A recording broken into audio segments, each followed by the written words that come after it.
Hi, my name's John Young. Huck, if you're comfortable. Professionally, I'm a registered nurse. I've worked in emergency and pulmonary critical care medicine. Prior to that, I was a volunteer emergency medical technician while I worked my way through school. And concurrently with that, aerospace medical technician with the Maryland Air National Guard, and eventually pinned on officer rank and earned a commission in the Medical Service Corps. In terms of what brought me to the program, I have had difficult times during my career.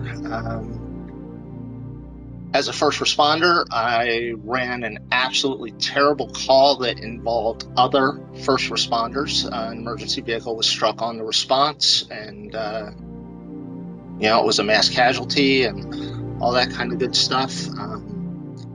We had a terrible call where we lost a patient and turned out to be the parent of a guy that I went on to work with. So, I got out in 13 and have just kind of drifted, lost that sense of camaraderie, lost that sense of common mission. I've had jobs, but nothing that spoke to my heart the way that my service in the first responder and military fields had. Along the way, I have struggled with alcohol and went through a very nasty divorce, but was fortunate to meet a good woman whose background I think uniquely positioned her to understand who I am and what my experiences are. And she actually sought out Warriors Ascent. Then in speaking with the program staff, it sounded very promising, and I went out and spent an amazing week with this group.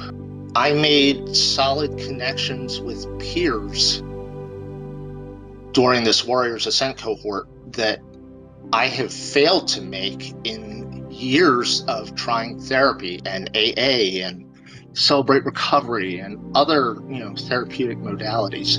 Veterans and first responders are a special breed, and I'm not saying that to brag. I think it's just a fact. And the fact that we shared common experiences, common backgrounds, common calls to service. People typically don't have jobs in these fields. They have callings, they have careers.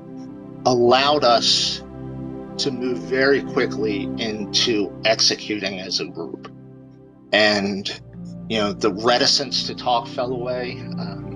People talked. There were tears. There were tears from people who probably can't remember the last time they cried. But the program was that effective. It let us move very quickly through the storming and norming and into the performing phase of this week. So my words to any fellow veteran, fellow first responder would be, just don't let that time be taken from you. Reach out for help.